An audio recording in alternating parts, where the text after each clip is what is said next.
You brought the ZZ plant home because it looked good. Simple, low maintenance, sturdy, a plant that doesn't ask for much. Maybe a friend told you it brings good luck. Maybe you saw it in a waiting room and thought, why not add some green to the house? And for a while, it did what it was supposed to do. It stood there, green, glossy, reliable, until something changed, not with the plant, but with the feeling in the room. The air feels a little heavier. Conversations have become sharper. Bills pile up faster than usual. You can't explain it, but your home, once your refuge, feels off. You've decluttered, you've cleaned, you've even saged, but the imbalance lingers. This video isn't about blaming a plant. It's about recognizing that in Feng Shui, just like in real life, what you ignore doesn't just go away. It builds, quietly, consistently, and sometimes it chooses the smallest things to speak through. The ZZ plant is not just decoration. It's a living, breathing reflection of how energy moves or doesn't move inside your home. So when it's placed in the wrong spot, left uncared for, or treated like a passive object, it can start working against you, not with you. Not in any mystical, dramatic way, but in subtle shifts. Tension, restlessness, money that comes in but doesn't stay, peace that never quite settles. In the next few minutes, I'm going to walk you through 5 common mistakes that well-meaning people make with their ZZ plant. Mistakes that quietly invite disorder, drain prosperity, and make it harder for your space to feel like home. If you have a ZZ plant or are thinking about getting one, this might be the moment to look at it differently, not as a trend or a charm, but as a mirror. Because the energy of your home is not in the walls, it's in the way things are placed. And sometimes, what you place is what you lose.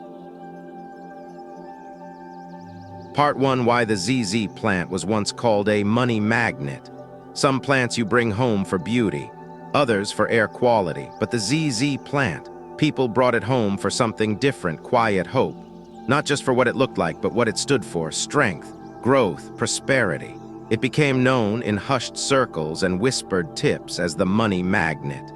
Not because of folklore or superstition, but because of how it made people feel and where they placed it in their lives. Its thick stems, waxy green leaves, and sturdy roots gave it a kind of presence. It didn't sprawl or demand. It stood tall, balanced, grounded. It looked like something that couldn't be knocked over, something that would thrive in any condition. And in a world where money is unpredictable, relationships can feel fragile, and homes sometimes carry more noise than comfort, that kind of quiet sturdiness began to mean something. People started noticing patterns. Offices that had one near the door seemed to stay busy. Homes where it was placed with care felt warmer, more aligned. Conversations flowed differently. Bills felt manageable. Not because the plant itself had powers, but because the placement of something alive, healthy, and rooted did something to the energy in the room. And when energy moves right, everything else feels easier to hold. Feng Shui, when you strip away the labels, isn't about belief, it's about balance. It asks you to look at your environment like a mirror. What are you inviting in? What are you unintentionally pushing out? What stays stuck even when you're trying to move forward?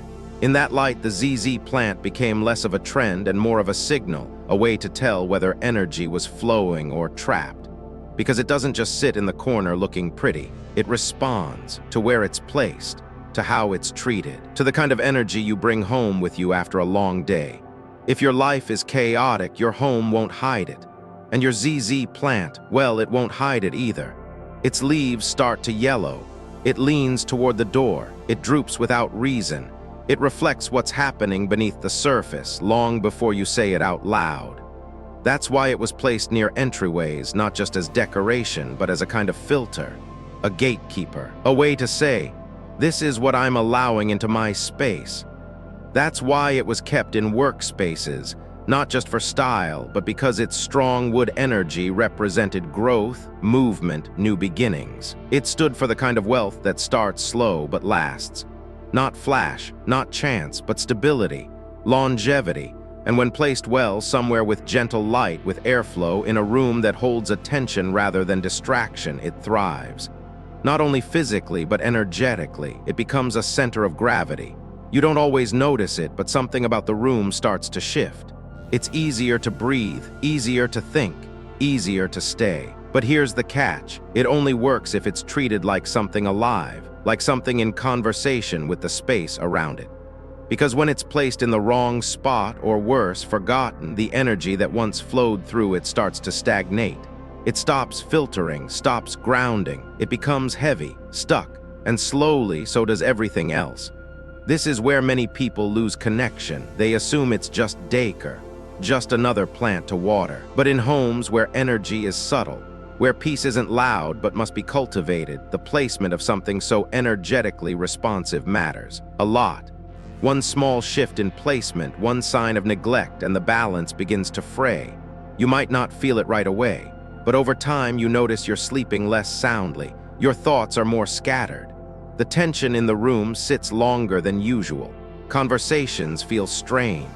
These aren't big changes, they are small, persistent hums of discomfort. And they often begin with things we stop paying attention to. That's why the ZZ plant has long been a trusted companion in energy work, not because it fixes your finances or mends your relationships, but because it reveals where you've stopped flowing.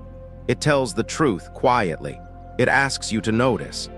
And the truth is, many people aren't placing their plant with intention anymore.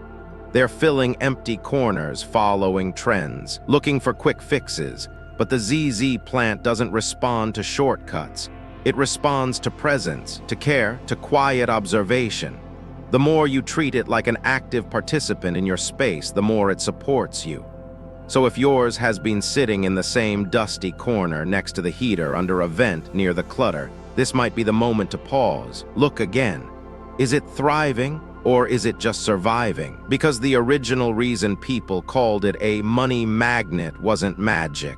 It was mindfulness. It was the recognition that what you nurture grows, and what you neglect, well, it starts to say something. It starts with a plant, but it never ends there. Part 2-5 Quiet mistakes that make your ZZ work against you. Mistake 1, the plant looks fine, but it's rotting inside. On the surface, everything seems fine. Your ZZ plant stands upright. The leaves are mostly green. From a distance, it still looks healthy enough, so you leave it alone. No need to repot it, no need to check the roots. After all, it's low maintenance, right? But here's the truth. Many plants don't die loudly. They fade quietly. And the ZZ plant, with its calm, stoic posture, is especially good at hiding stress until it can't. By the time the leaves yellow or the stems droop, the roots underneath may already be in trouble. Rotting, suffocating, disconnected from the life force that's supposed to sustain them. This matters not just for the plant's survival, but for the energy of your space. Because in Feng Shui and in everyday emotional life, a plant isn't just a plant. It's a signal, a mirror. And when the roots are in decay, it's not just about soil or water. It's about what's quietly slipping out of balance without being seen. When a ZZ plant begins to rot from the inside, that energy of hidden decay begins to seep into the room it lives in. It's subtle. You might not notice it as a smell or a sight, but you might feel it as a kind of heaviness, an emotional static, a sense that something's off, but you can't quite name it. Because when the energy that holds something alive begins to collapse from within, that collapse is not silent. It moves through the space like humidity, present but invisible. And the metaphor here is too clear to ignore. How often in life do we do the same? We look fine. We hold it together, but underneath something's not connecting, a root belief we've neglected, an emotional tie we haven't checked in on, a part of ourselves slowly disconnecting from what gives us strength. We show up, we function, but something isn't flowing, something is blocked. That's what happens when a plant's roots rot. It's not dramatic at first, it's just a slow cutoff from nourishment. The same water that's supposed to give life now begins to suffocate. The same soil that once held potential now holds stagnation. If you look only at the leaves, you'll miss the story. If you assume green means good, you'll miss the warning. And here's the deeper cost. When we let a plant like this stay in that condition, when we ignore the early signs because it still looks okay, we're sending a message to the space we live in, that we're willing to let decay stay hidden, that we'd rather preserve appearances than deal with the root. And slowly, our home responds to that message. Energy shifts, subtle but steady. You might feel more impatient in that room, less clear-headed, more emotionally reactive. Sleep doesn't feel as restful. Conversations start and fizzle. You don't want to spend time there, but you don't know why. You clean, you organize, but it still doesn't feel quite right. The plant doesn't yell, it doesn't demand. But its energy, once strong and steady, becomes clouded. And unless you stop to look closely, unless you lift the pot, check the soil, maybe even get your hands dirty, you won't see the truth. That something meant to ground your space has quietly gone off course. But here's the grace in all of this: it's not too late. Root rot, like emotional drift, can be repaired. The first step is to notice. The second is to act, gently, intentionally. Remove the plant, wash away the old soil, trim back the parts that can't be saved. Give it fresh space, clean water, a container that breathes. When you do this, you're not just saving a plant. You're shifting the energy pattern of your entire space. You're choosing to address something hidden. You're reminding yourself and your environment that life, health, and clarity matter more than keeping things looking fine. And as the plant begins to heal, something else happens. The space begins to lighten. The air feels clearer, and you feel more connected to the things you've chosen to care for. Because in the end, a ZZ plant is just one part of your home. But how you treat it, how you see past the surface, how you respond to early signals, echoes far beyond the pot it lives in. Mistake 2, filling empty spaces without checking the energy. Most of us don't like empty corners. A bare wall feels unfinished. A shelf with nothing on it can make a room feel cold. So we do what seems natural, we fill the gap. A table here, a lamp there, and often a plant, something alive to soften the edge, something green to make it feel more like home. The ZZ plant, with its low-maintenance charm and polished look, is often the go-to. It's the kind of plant that makes a dull spot look intentional. Quiet, balanced, done, but here's the mistake. Just because a corner is empty doesn't mean it's the right place to receive energy. And what we think of as filling space may actually be placing energy where it cannot survive. In Feng Shui, not all emptiness is bad. Some emptiness is breathing room, a pause in the space where energy can rest, turn, and gather itself. But when we treat space like something that needs to be covered, without sensing what it's holding, we risk placing living energy into a zone that drains instead of nourishes. Bathrooms, for example, are often considered high drain areas. Full of water movement and waste flow, they are not designed to hold energy, they flush it away. Gaps under staircases, they're energetically compressed, often stagnant and cut off from airflow and light. Hallways that are narrow and dark may carry too much movement or none at all. Either way, they're unstable for something that's supposed to ground. So what happens when you place a ZZ plant in one of these empty but energetically off spaces? At first, it might look fine. It adjusts, it tolerates, but slowly the leaves dull. New growth stops. The soil stays damp too long. And over time, that corner of your home feels heavier, though you can't explain why. It doesn't look cluttered. It isn't dirty. But it doesn't feel good either. That's the shift. That's the quiet leak. The ZZ plant doesn't just occupy space, it processes it. It filters the room. If the environment is nurturing, it returns calm and steadiness. But if you place it in a zone of stagnation, drainage, or energetic tension, it becomes like a sponge that never gets wrung out. Full, heavy, saturated with what it can't release. And that energy doesn't just stay with the plant. It enters the air around it. The room becomes a little more sluggish. You avoid sitting there, you rush past it. You stop noticing the plant altogether. Now imagine doing that with several corners of your home, placing plants in every empty spot without intention, as if filling space were the same as cultivating balance. One by one, those plants begin to absorb what they can't process. And slowly, your home, designed to support you, begins to hold discomfort you never meant to grow. But here's the most important part. This mistake comes from a good place. It comes from wanting your home to feel warm, alive, complete. It comes from the instinct to heal. The impulse is right, but the placement needs more care. Before placing any plant, especially one as energy sensitive as the ZZ, pause. Stand in that corner. How does it feel? Is there light? Is there flow? Would you want to sit there for an hour? Because a plant will. Every day, if the answer feels heavy, confused, or uncertain, leave it empty or place something neutral. A closed basket, a sculpture, something that doesn't breathe. And if you already have your plant there, ask it, not out loud, just notice. Is it thriving? Is it stretching toward the light or just standing still, tired and quiet? Your plant will tell you the truth if you're willing to listen. Because energy doesn't move based on how much we decorate. It moves based on what we honor. Some spaces need to stay open. Some need just a little air. And some need nothing at all but your presence. So the next time you walk through your home and spot a corner that looks too empty, try asking something different. Not what can I put here, but what would make this space feel more alive? And maybe the answer will surprise you, not a plant, not a picture, just a moment of stillness, a breath, a pause. Sometimes the most powerful energy isn't added, it's allowed.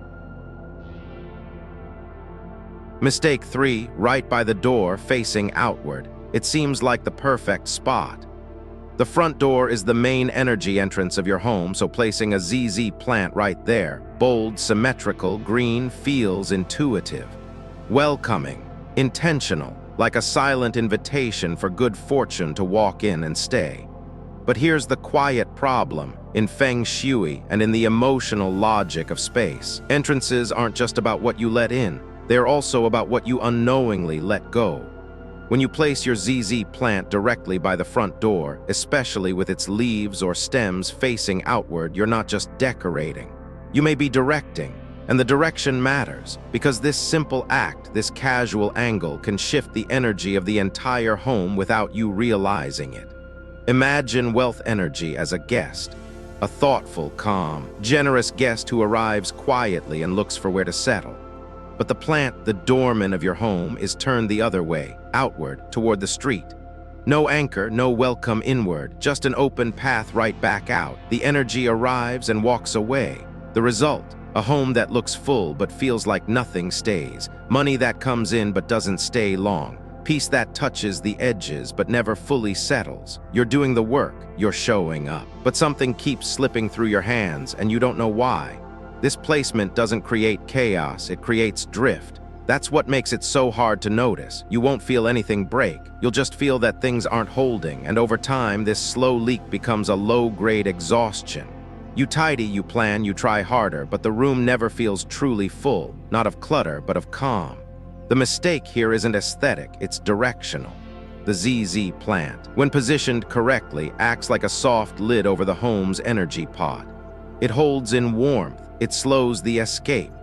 But when it faces outward, when it's pressed against the threshold without intention, it becomes a vent, a soft leak, a quiet undoing, and the fix isn't dramatic. You don't need to toss the plant or hide it in a back room. You just need to shift how it participates in your space. Move it slightly to the side of the entrance, not blocking the door, but no longer in the direct path of movement.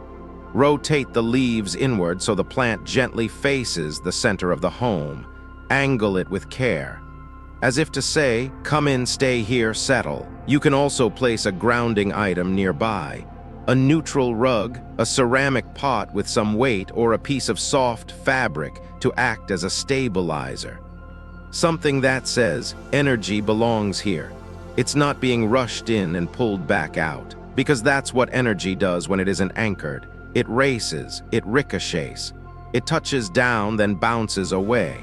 And while you can't always see that, you can feel it in small frustrations, in finances that feel slippery, in conversations that begin warmly but end without resolution, in the feeling that home is never quite full. And this isn't just about wealth, it's about welcome. When we unintentionally position a plant, especially one with such symbolic weight, as an exit point, we subtly tell our home that we don't know how to receive. We make the door a door for leaving, not arriving. And over time, that begins to show up in how people relate to the space. Visitors leave early. Family members avoid certain rooms. Even you, without knowing why, start spending less time in that area. The good news is, this mistake is easy to reverse. All it takes is attention and a little humility. A willingness to ask, what is this plant facing toward? What is it welcoming or letting go? Because the ZZ plant doesn't just sit there, it absorbs, reflects, translates. Its leaves are antennas, its posture is a message. When it turns toward your home, it holds energy in. When it turns away, it lets energy out. So ask yourself, just for a moment, what's the first thing my ZZ plant sees every day? The inside of my home or the path back out into the world? That one shift, the turn of a stem, the change in direction, might be all it takes to stop the quiet drift and start gathering what you've been trying to hold on to all along. Mistake 4, too much wind, cold, or heat. It's easy to think that as long as a plant is alive, it's fine. That if the leaves are still green and the stems upright, then all is well. But there's a difference between surviving and thriving, and most people don't realize how much the environment we place a plant in mirrors the environment we create for ourselves. The ZZ plant is known for being resilient. It doesn't complain. It doesn't wilt overnight. It holds steady. But like any living thing, it responds to stress, even when it can't show it loudly. And one of the most common yet quietest forms of stress we expose it to is temperature trauma. Constant cold drafts from air conditioners, dry, whirling air from fans, intense heat radiating from nearby stoves.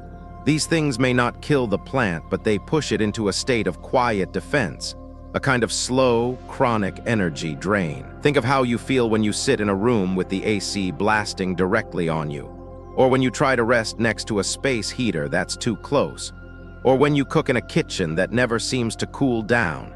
Your body adjusts, sure, but you don't feel peaceful. You feel unsettled, drained. The same thing happens to your plant. Air conditioners dry out the soil too fast and shock the plant's internal rhythm. Fans create a kind of windstorm that may feel good in summer, but leaves the plant constantly overcorrecting. And placing your ZZ near the stove or oven forces it to endure temperature spikes that disrupt its natural stability. These forces might seem invisible, but their effect is real. The roots weaken, the leaves thin, and the plant over time loses its internal balance. In Feng Shui, energy likes consistency. It likes flow, not force. When we place a plant in an extreme microclimate, under vents, next to heat sources in the line of constant wind, we disrupt the plant's ability to hold stable energy. And when its energy becomes unstable, the energy of the room begins to echo that. You might notice it as a slight agitation, or as restlessness that comes and goes. Conversations that begin fine but escalate for no reason. A sense that the air never quite settles. You clean the space, you rearrange furniture, but something stays sharp in the atmosphere, and you can't put your finger on it. That tension is not about the people. It's about the pressure points in the environment, places where energy is being disturbed faster than it can root. And your ZZ plant, though quiet, is at the center of that disruption. Not because it causes the problem, but because it's absorbing it. It's trying to hold peace in a storm, but it wasn't designed for turbulence. It's a plant of grounding, of stillness. It needs a place where it can breathe evenly, slowly, and grow at its own rhythm. Not a place of constant extremes. So if your ZZ is placed beneath an air vent, or too close to a space heater, or right beside the stove, it might still look okay, but pay closer attention. Are the leaves a bit thinner than they used to be? Are the tips dry or curled? Is the soil either always too dry or always too damp? These are signs the plant isn't resting, it's coping. And if you've ever felt like your home has energy that's always slightly on edge, even when nothing's happening, that's your clue. Your space can't soften if the things in it are under stress. The solution isn't complicated. Move the plant to a place with steady temperature, away from direct airflow, not too close to windows that freeze in winter or bake in summer. Near natural light, yes, but more importantly, in a place where the energy feels gentle, places where people pause, breathe, and move slowly. Because the ZZ plant is more than a decoration. It's a partner in the emotional tone of your home. When it rests well, so do you. When it's balanced, the room feels balanced. And when it's overexposed, overstimulated, and stuck in extremes, You'll feel that too, even if you don't know why. Sometimes the air in the room isn't loud, but the way it moves can change everything. And the ZZ, silent as it seems, always knows the difference. Mistake 5, treating the plant like decor. At first, it's about beauty. You see the ZZ plant in a boutique, a home magazine, or a friend's hallway, and you're drawn to its shape, its ease, the way it makes a space feel more complete. It fits with everything. It doesn't need much. It seems simple. And that's exactly where the mistake begins. Somewhere along the way, the ZZ stops being a plant. It becomes part of the backdrop, like a framed photo you haven't looked at in months, like a scented candle that never gets lit. It blends in, sits quietly, doesn't ask for much, so you give it less. You skip watering one week, then another. The dust settles on its leaves, the soil hardens. Maybe there's a ring of salt on the dish underneath. The light has shifted, but you haven't moved it. Still, it survives. That's what everyone says. It's hard to kill. So you don't worry, but that resilience, it hides a truth most people miss. Just because it survives doesn't mean it's thriving. A plant isn't decor. It's a living pulse inside your home. It absorbs, reflects, and responds to the energy around it. And when you treat it like an object, something to fill a corner or style a shelf, you cut off that exchange. It stops being a partner in your space. It becomes forgotten life. Feng Shui is not about how things look, it's about how they live. And nothing living can support your energy if it's being ignored. When you neglect a plant, when you stop tending to it, checking on it, caring, you signal something much deeper, that the energy in your space is allowed to stagnate. It's like making a wish and then walking away from it. You wanted this plant to bring you something, peace, growth, abundance, but your attention has already left. And energy follows attention, always. A neglected plant holds neglected energy. That energy doesn't just disappear, it sinks. It dulls the corners of your home. It settles in the air like emotional dust. You walk past it every day and stop noticing it. But it notices you. Its leaves lose shine. Its posture stiffens. It no longer grows toward the light. It just endures. And maybe without realizing it, you're doing the same. We often treat our spaces the way we treat ourselves, performing care on the surface while something quieter gets pushed aside. The ZZ becomes symbolic of that. It becomes the part of you that used to hope, used to try, used to check in, but now just waits. But the beauty of energy and of plants is that the relationship can always be restored. Reconnection doesn't need ceremony, it needs presence. One afternoon you kneel beside the pot, wipe the leaves, check the roots, feel the soil, you notice things again. A new shoot pushing through, a tear in a leaf. You bring water, not because it's time, but because you felt it was needed. And suddenly something in the room softens. The air shifts. The space feels warmer, not visually, but energetically. You feel welcomed again, not by the plant, but by the energy that returns when care returns. Your ZZ plant doesn't need to be babied, but it does need to be remembered. It thrives not just on light and water, but on the space it's given to matter, just like anything in your home, just like any part of you. So if it's been a while, check in, not out of guilt, not to fix it, but to notice. Let the plant remind you of the relationship you once started. One that wasn't about perfection, but about presence. Because plants aren't decoration. They are dialogue. And your ZZ, quiet as it may seem, still has something to say if you're ready to hear it again. Part 3 signs your plant is reflecting bad energy. Sometimes a space feels off, but everything looks fine. The lighting's soft, the furniture's clean, the floors are swept, but still something lingers, a quiet heaviness, a feeling like the room is holding its breath. And in these moments, we often miss the one thing that's been trying to tell us what's wrong all along, the plant. Plants don't lie. They don't pretend. And the ZZ plant, though tough and slow to show distress, still speaks, not with words, not with drama, but with signals, subtle, steady, and easy to miss if you're not looking with presence. The first sign is leaf droop. This isn't the natural lean toward light. It's a slow, tired sagging, a heaviness in the stems that wasn't there before. You've watered it. You've kept the same spot, but still it begins to bow. This is a sign the plant is absorbing stress it can't process. In energetic terms, it's like someone taking on too much emotion without any outlet. it becomes too heavy to hold. The second sign is leaning, especially if the plant starts pulling toward the door or a window. This isn't growth, it's escape. It means energy in the room is no longer nourishing. The plant is reaching for a way out, and it's telling you gently that something in that space is no longer balanced or safe. Third, the plant keeps tipping over. Maybe the pot's been steady for months, but suddenly it topples, or branches snap with no cause. This reflects instability, not in the soil, but in the field it lives in. When the energy around a plant is unsettled, it can't root. And without root, nothing, plant or person, feels secure. These aren't plant care issues. These are energetic imbalances reflected through a living organism that's sharing space with you.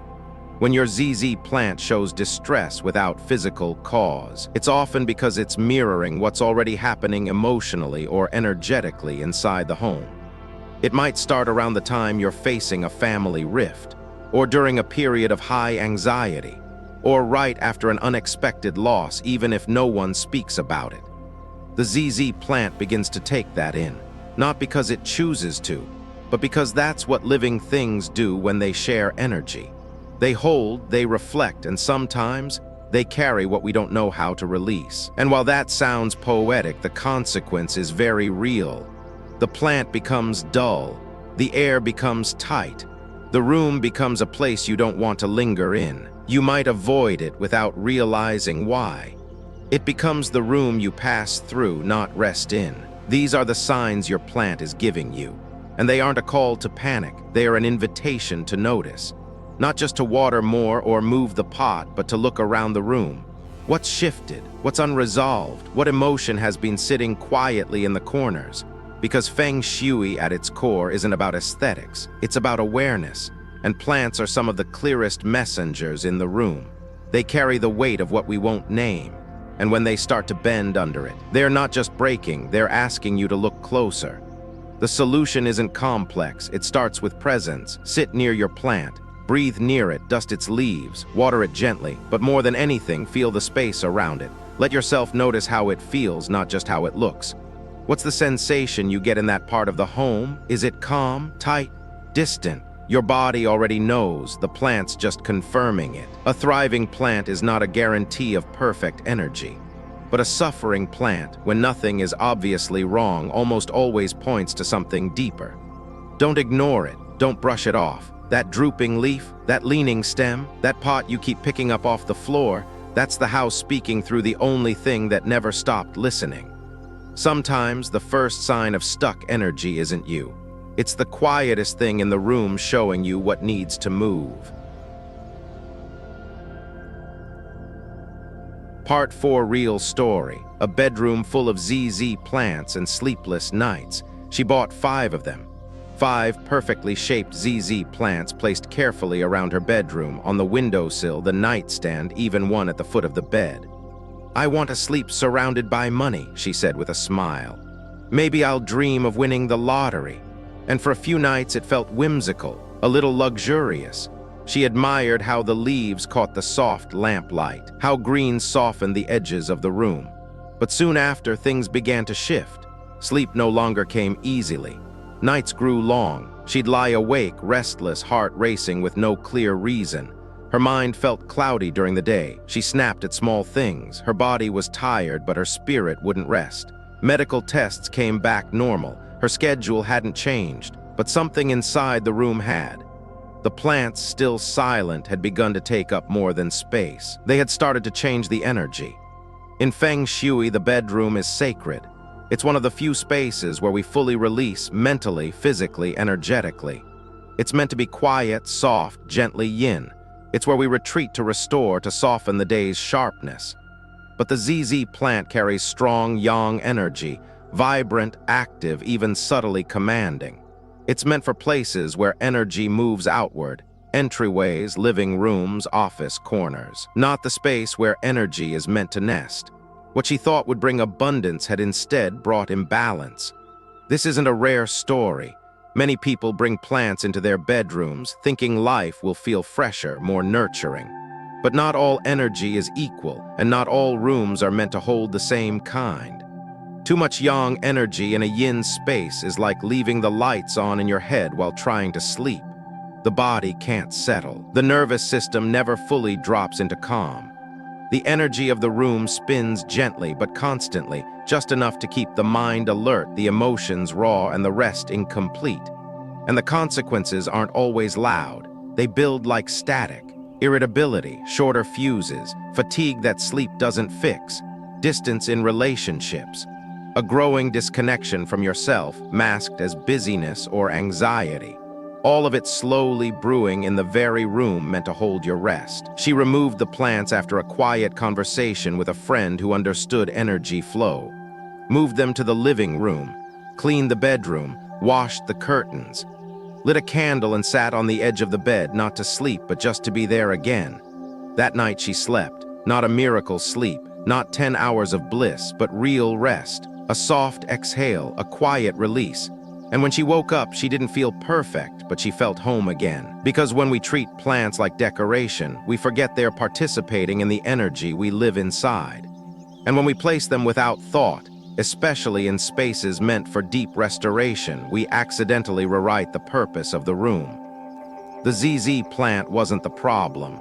The room wasn't broken. It was just an energetic mismatch, one that most people never learn to see until their sleep, their peace, or their clarity begins to slip. If you have a ZZ plant in your bedroom, this isn't a judgment. It's a soft suggestion. Pay attention. How's your sleep been? How do you feel when you first wake up? Is the room holding you or subtly buzzing around you? Energy doesn't scream, it whispers, and the bedroom is where we are most able to hear it if we're willing to listen. One plant placed with presence can support your flow, but 5 plants left to spin energy in the wrong room. That's like playing dance music in a meditation hall. Something will feel off, and sometimes that something is you. Final, thank you for staying with me through this conversation. I know this wasn't just about a plant for you, and the truth is, it never really was. We came here to talk about the ZZ plant, about placement, about energy, about mistakes that seem small but quietly shape the way our homes feel, and more importantly, how we feel inside them. But by now, I think you felt it too. This was about something deeper. Because our homes are not just walls and windows. They are reflections, echoes of how we live, what we hold on to, what we neglect, where we find light and where we've forgotten to look. And the ZZ plant, simple as it may seem, has been speaking to you through all of that. It speaks when its roots rot under the surface, even while the leaves stay green, reminding us that life can look stable but feel disconnected. It speaks when we place it in empty corners just to fill a void, showing us that not every silence needs to be solved with things. It speaks when it faces the wrong direction, when it gently turns prosperity around and sends it back out the door. It speaks when it's caught in wind, cold, or heat, mirroring the parts of our lives that live under pressure without peace. And it speaks when it's treated like decoration, reminding us that presence, not perfection, is what gives things life. Your plant is more than a plant. It's a living checkpoint, a quiet barometer of your energy, your rhythms, your care. It doesn't ask for perfection. It doesn't punish. It simply reflects, always. So if today's message landed gently in your chest, if it made you pause, breathe, maybe even feel seen, then your energy is already shifting. Not because you changed the pot or moved the plant, but because you noticed. And that's where healing begins, in noticing what's been asking for your attention softly all along. So before we part today, I want to thank you for listening with an open heart, for being willing to see your space, your energy, and even your plant with new eyes. May your home feel lighter, may your rest grow deeper, and may your plant, however small, however still, become a quiet companion in your journey toward peace, clarity, and grounded joy. Until next time, take care and let your space breathe with you.